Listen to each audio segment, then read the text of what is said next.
हरे कृष्णा, मैं गौरांगी कृष्णदास ही आज आपके लिए एक भक्त की कथा लेके आई हूँ। कृष्णा भक्त, जो कि अपने पूर्व जन्म में अ, वो एक राजा थे। उनका नाम था इंद्रद्युम्न।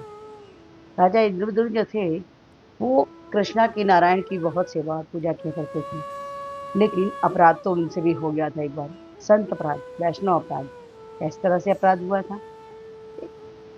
एक बार की बात है कि एक संत ये कृष्णा की पूजा कर रहे थे। उसी समय एक संत आए द्वार पे। राजा, और वो राजा थे उस समय, वो उनसे मिलने आए। तो उन्होंने सोचा कि मैं तो कृष्णा की पूजा सेवा कर रहा हूँ, अभी उनको जो उनको 10 मिनट में पूजा करनी थी वो 1 डेढ़ घंटे लगा दिए पूजा करने में, कि पहले मैं नारायण की सेवा कर लूँ, पूजा कर लूँ। ये हुआ था उनसे अपराध। उसके लिए उनको दूसरे जन्म में दूसरे जन्म में लेना पड़ा गजेंद्र बन के। गजेंद्र जो थे, वो उनको श्राप लगा और वो संत ने उनसे कहा कि स्तुति, जितनी भी स्तुति तुमने की है, जो भी की है कृष्णा की, वो सब तुम भूल जाओगे। और उनको वैष्णव अपराध के कारण अगले जन्म में उनको गजेंद्र बनना पड़ा। जब गजेंद्र बने, और वो क्या हुआ कि एक बार पूरे परिवार के साथ नदी पे जल पीने के लिए गए। वहां मेरी बच्चे उनके सब साथ में थे, लेकिन पैर उनका जल में था। बस उनके पैर के पास एक मगरमच्छ है। मगरमच्छ, तो उनको लगा कि कोई छोटा मोटा जीव होगा, मैं भी पैर झटकूंगा वो निकल गया। लेकिन वो तो मगरमच्छ था, उसने हाथी के पैर को पकड़ लिया, एक मरद के पैर को पकड़ लिया। गजेंद्र महाराज को समझ में नहीं आ रहा था। अब परिवार वाले पहले तो कोशिश किए निकालने की, गजेंद्र महाराज को लेके, गजेंद्र महाराज तो निकले नहीं। पहले बच्चे और पत्नी ने वो कोशिश किया, पर गजेंद्र महाराज नहीं निकले। उसके बाद फिर उनकी एक पत्नी जो थी, आखिरी तक 1 दिन, 2 दिन, 3 दिन, 4 दिन, 4 दिन तक कोशिश करी, लेकिन जब नहीं निकले तो वो जाने लगी। तो बोलते, देवी तुम तो मुझे छोड़ के मत जाओ। तो बोली, क्या करूँ, अब पता नहीं कब तक पानी से निकल पाएंगे, कब तक जल से निकल पाएंगे, तो मैं, बच्चे भी घर में अकेले हैं, मुझे जाना पड़ेगा। वो हथनी में चली जाती है। अब जब कोई भी गजेंद्र के पास नहीं रहता है, तो वो बहुत दुखी होते हैं, उन्हें समझ में नहीं आता क्या करें। लेकिन अचानक उनको अपने पूर्व जन्म के जो उन्होंने स्तुति लिखी हुई थी, उन्हें वो स्तुति याद आई, और वो स्तुति गान करने लगे। गजेंद्र स्तुति की एक खासियत है कि गजेंद्र स्तुति में कहीं भी किसी भी रूप का वर्णन नहीं है। कृष्णा के या किसी भी देवताओं का रूप का वर्णन नहीं है।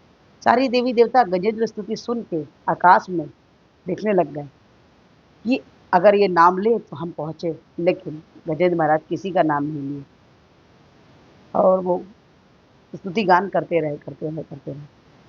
उसके बाद फिर जब आखिरी हुआ, तब गजेंद्र जी ने देखा कि कोई भी नहीं आ रहे हैं, और उन्होंने स्तुति गान को सुनकर, हमारे जो कृष्णा थे वो, विष्णु जी तुरंत गरुड़ को बुलाया, तैयार हुए और जाने के लिए तैयार हो गए। तो लक्ष्मी जी बोली कि आप क्यों जा रहे हो, आपका तो नाम लिया नहीं। तो हमारे हरि ने कहा कि जब गजेंद्र ने आपका, मेरा भी नाम नहीं लिया, तो मेरा कोई, ऐसा है कि मेरा कोई नाम भी नहीं है, ये भी मेरा ही है, ये कारण भी है। जिस प्रकार से अगर कोई भी प्लॉट या कोई स्थान, अगर जिसका कोई वारिस नहीं होता, उसका कौन वारिस होता है? आखिर उसकी सरकार ही उसकी वारिस होती है। उसको देख रेख करने का जिम्मेदारी सरकार का होता है, सरकार उसको देखता है। ठीक उसी प्रकार से कृष्ण ने बोला कि जब किसी का वो नाम नहीं लिया, तो ये से मैं ही हूँ जो शून्य हूँ, मैं ही हूँ, अनंत हूँ, तो मुझे जाना पड़ेगा। और वो जैसे ही आते हैं, और गजेंद्र आखिरी में जल में पड़े हुए एक कमल के फूल को तोड़ता है, और जब नारायण का नाम उच्चारित करता है और फेंकता है आकाश की तरफ, तुरंत उसी क्षण हमारे विष्णु कृष्णा गजेंद्र को निकाल लेते हैं। हमारे लीलाधर कृष्णा की लीलाएं अनंत, भक्तों पे कृपा अनंत। कृष्णा हमेशा हमेशा हमेशा अपने भक्तों की रक्षा करने के लिए तत्पर रहते हैं। पर हमें उन्हें याद करना पड़ता है, उन्हें बुलाना पड़ता है। कृष्णा आने को तो तैयार हैं, तत्पर हैं, लेकिन हमें दिल से बुलाना पड़ता है। कृष्णा जिस प्रकार गर्भ के बच्चों की रक्षा करते हैं, गर्भ में जो शिशु रहता है, उसकी भी रक्षा करते हैं, उसी प्रकार पूरे जीवन हमारी रक्षा करते हैं। अगर कृष्ण चाहें तो उसी क्षण हमसे वो चीज़ छीन सकते हैं जो उन्होंने दिया है, लेकिन अगर नहीं छीना तो ये भी उनकी एक कृपा है। जिस प्रकार से मान लीजिए अगर 20 साल के बच्चे को आपने पोसा-पाला, बड़ा किया, लेकिन किसी कारण से उसका एक्सीडेंट होता है या वो खत्म हो जाता है, हम तुरंत दोषी कृष्णा को बना देते हैं। लेकिन दोषी कृष्णा नहीं है, हमारे किस्मत में उस बच्चे का सुख उतने ही दिन का लिखा था।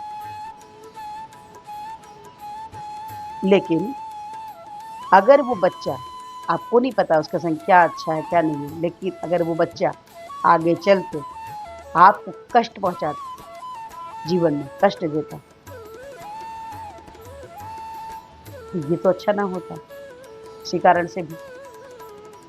इसीलिए हमेशा कुछ भी होता है, अगर आपको लगता है जीवन में कुछ भी बुरा हमारे साथ हुआ है, लेकिन उसमें भी कोई न कोई अच्छाई होती है जो हम न देख पाते हैं। तो हमेशा कृष्ण पे भरोसा रखिए, कृष्ण का चिंतन दिलो-दिमाग में करते रहिए, कृष्णा को हर पल याद कीजिए। कृष्णा आपके समक्ष, आपको अनुभव होंगे कि आपके साथ में कृष्णा हर क्षण हैं। ये छोटी-सी घटना आपको कैसी लगी? अगर अच्छी लगी हो तो प्लीज़ लाइक कीजिए, शेयर कीजिए, सब्सक्राइब कीजिए और इस वीडियो में से हमारी एक विनम्र प्रार्थना है कि हमारे पूर्ति शिला प्रभात हमें हरे कृष्ण महामंत्र जपने के लिए बोले थे, जो कुछ इस प्रकार से है, हरे कृष्ण, कृष्ण कृष्ण हरे हरे, हरे राम, राम राम हरे हरे। तो हरे कृष्ण महामंत्र जपिए और कृष्णा के सबसे प्रिय बच्चे बन जाइए।